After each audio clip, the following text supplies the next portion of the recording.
So we are able to do something, different. We are come to talk about the zip line, but doing the online review, we saw this story from the ECG, and they are saying that they are going to increase your water tariff by 15.9% and electricity by 9.8% effective January 1, 2023. Certainly, if you're a teacher, I'm not be happy if your base pay is increased by 9%. So I want to go into it. My contention and that of my ringman Leo is that we don't believe this thing is justified. Why are we saying so? We cannot say so based on innuendos. We can only do so based on the fact. So Leo, we are doing ECG. Yes. This is the shortest reduction we've ever done in 20 minutes. But trust us on the breakdown that we know what we are talking about. We'll give you the data. Now, Leo, basically, the PULC is announcing that ECG will be increasing their tariffs, meaning that literally your electricity will go up by some 9.8%, whilst water will go up by 15.9%. I don't know when the last time you had water. Do you remember? I've been having some problems. Yeah, so. I don't use Ghana Water, so I don't know. Yeah. But let's go through the data. Yeah. When you read the statement from the PULC, which is the regulator of ECG and Ghana Water Company, they made specific reasons or they listed specific factors why they are increasing our tariffs. These are the key ones. Maybe you can take us through. So these are the 4 key reasons why they are increasing or they are making adjustments to the tariffs. One says the regulated asset base of the utilities were evaluated for the period of 2026 to 2030 to allow the utilities to meet their asset investment requirements. These rates shall therefore remain in force over a 5-year period spanning 2026 to 2030. Okay, pause there. You went to Montessori. I went to a DA school. Basically, what they are saying is that because they want ECG and Ghana Water to meet the investment they require for them to become internationally fit, best standard practices, they need to vary their tariffs. To offer better services. Between 2026, which is starting 1st January 2026, where the tariff kicks in, to 2030. Now, the second reason what they give is this. It says there shall, however, be a quarterly reviews to these rates, adjusting for factors beyond the control of the utility service providers. Okay, pause there for me. So they are saying that in the 4 years where they will be doing the review, every quarter means 3 months. So meaning that January to March, there will be a review. April to June, there will be a review. July to what? August, there will be a review. September to December, there will be a review. No, July to September, then October, November, December. So October to December, there will be another review. Now, they mention the factors that they say is beyond the control of the utility service providers. What are these factors? So it said these factors are the Ghana cedi, that's the US dollar exchange rate, Ghana's inflation rate, generation mix between hydro and thermal, as well as the cost of fuel, which is mainly natural gas, adjusted using the weighted average cost of gas. So which is basically saying that the gas prices have gone high. Okay. And also, they are not in control of how the cedi and the dollar relates. They also no control of inflation. That is the sole reserves of the Bank of Ghana together the Ghana Statistical Service. That I'm sure that's where a lot of the contention is. We come there. We come there. We come there. Now, the third reason, please read it for me. It says these quarterly reviews will be undertaken to maintain the real value of the tariffs, thereby keeping the utility service providers financially viable to undertake their operations while protecting the interest of consumers. Okay, so they introduce a phrase here, interest of customers. And they are saying that they are also increasing tariffs so that they will be financially viable. If you say something is viable, meaning that I don't know if you get it. These are the reasons. Now, the fourth reason is other policy decisions such as the inclusion of the mini grids were considered in the MYTO to allow for universal electricity, meaning that they also want to improve the grid so that other people who do not have electricity can get electricity. So, Leo, if you are summing up these 4 reasons, 1, they say that they want to improve the access and make ECG and Ghana Water ready. 2, the Ghana cedi. 3, inflation, cost of natural gas. They also say that they want to become financially viable and improve access of electricity to other people. So these are about 5-6 reasons. Okay, let's go on. When you read the justification the ECG wrote as part of its engagement to PULC, I want you to read this for me. It says, since 2022, ECG embarked on the digitalization drive, which led to the enhancement of the ECG Power app for cashless revenue collection across the company. This transformation process improves customer convenience and revenue collection. The commission charged for processing payments on the enhanced ECG Power App average of 450 million Ghana cedis per annum, and ECG requests that the full cost be allowed in the tariff. Listen, ECG is saying that they embark on the digitalization drive, where they invested certain amount of money in the system. They want that money to be recovered through an increment in time. They need to recoup it somehow. And recoup it. Now, Leo, if someone is embarking on a digitalization drive, there must be some evidence to that effect, right? Yeah, Let's go through the numbers and analysis. Now, when you look at this chart, this is from the Energy Commission. This is a body that also goes through the processes of ECG, and it's a long data. We don't have a bit of time. So let me just sum it up for you. This is the summary of what I want to show you. This is the latest report from the Energy Commission, which goes into analyze the amount of power ECG purchases, the sales they make, and the losses they record therein. Now, Leo, as we speak, per the Energy Commission of Ghana, the contribution and technical losses, right, of ECG is 32%. What is technical losses? This is the meaning. Technical losses basically means that power that disappears on the way because of old or inefficient equipment. So let me break it down. When you look at Ghana's energy mix, there's the VRA, there's the IPP, that's the independent power producers, right? Then there's the Ghana Grid Company. The Ghana Grid Company is a transmission company. So when VRA produces the energy, they don't send it directly to ECG. They send it to Gridco. Then Gridco also send it to ECG. Then ECG will pipe it down and send it to our homes. That is the value chain.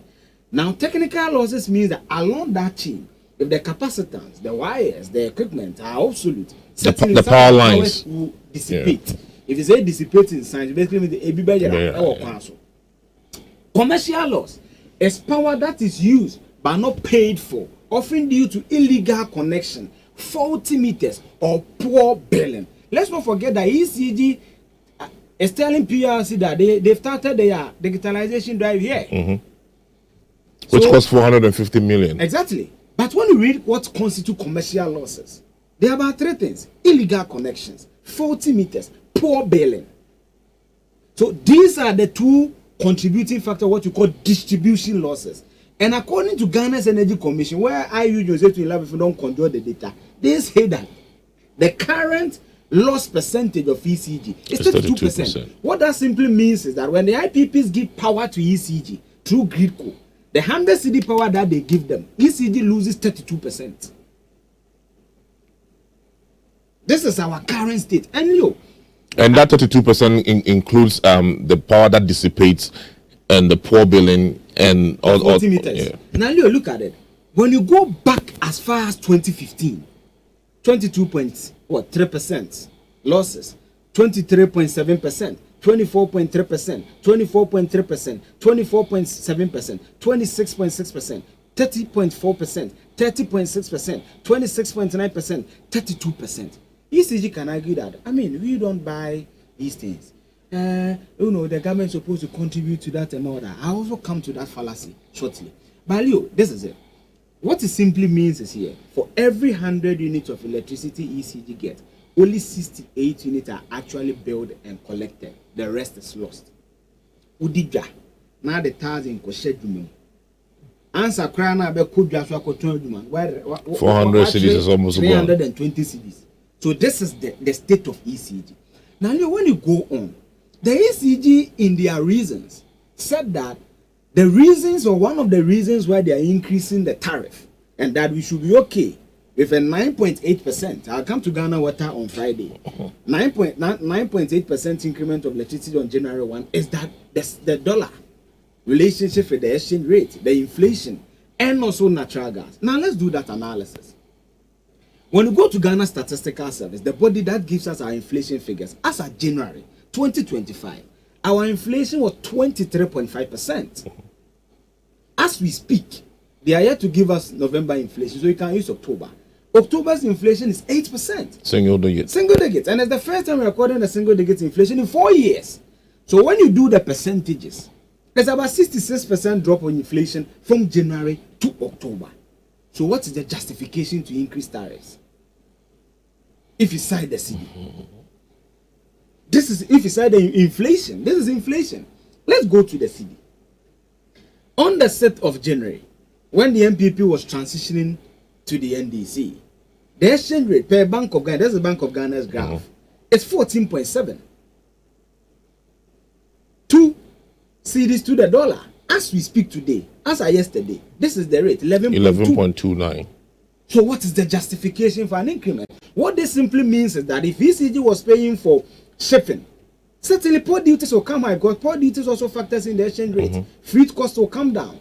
Trading, if you need 1 million, if ECG needed $1 million, when in January, they will pay about 14.7 million cedis. Today, they will pay 11.2 million cedis. That's what, a reduction of about 2 million cedis. So what is the justification to increase petroleum prices? Now, Leo, someone says, oh, the natural gas. Where's my phone? I have the natural gas here. When you go to the UK and the US, the natural gas averagely in January, this was the price.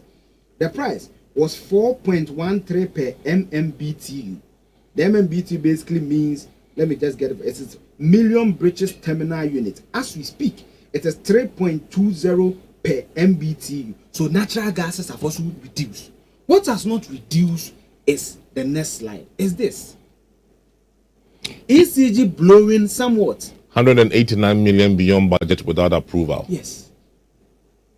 So with all their inefficiency, which is established by documented fact by their own energy commission, they still blow 189 million on things that are not budgeted for. Without approval. Without approval. So one, the digitalization they are touting, it doesn't make sense. It doesn't reflect in the data. Because if you say 2022, if a bag on digitalization, it should reflect in the data. 2022, distribution losses was 30.6. It reduced in 2023 to what? 26.9. Then it come back to 32, even higher than when you began in 2022. So it means that the digitalization was working. It means you will get more revenue from, billing people and all of that. That's why I told you during the budget analysis that when After Forcing says ECG revenue has gone up, calculate the revenue increases within that same period. It hasn't gone up because of efficiency or it has gone up because you've increased tariffs. And this is the data. Now, Leo, what did the ECG spend on? This is it. A company that was approved for them 4.2 million for communication, they spent 7.9 million. Consultancy, what was budgeted was 40 million. They spent 50.6 million. Industrial relations, strike. What they were to spend was 2 million. They spent 13 million. 11 million more. Stakeholder expenses. They come to Love FM, do free interviews. But they say they are consulting certain stakeholders. 3.1 million. They spend 49 million. 45.9 million more than what was budgeted. Publicity. They budgeted 5.7 million. They spent 21.8 million.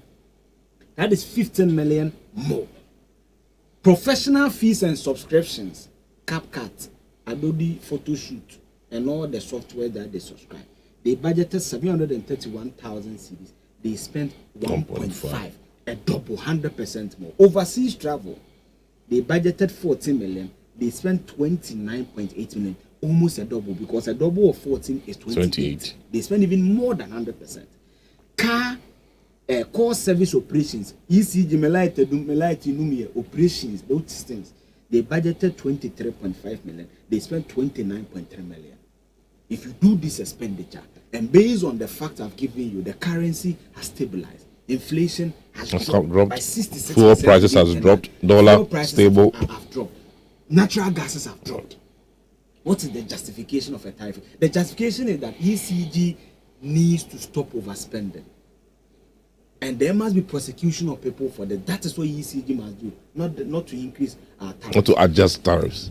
Increase our tariffs. You will not use Montessori in English. This has been the breakdown. On Friday, if all factors being equal, we come to Ghana Water too. And we will do the same analysis for you. This has been the breakdown. My name is Eugene Osei. I did this with Leo Stanley Boite. Yeah, thank you for watching. Come back on the radio on Friday. Thank you. All right.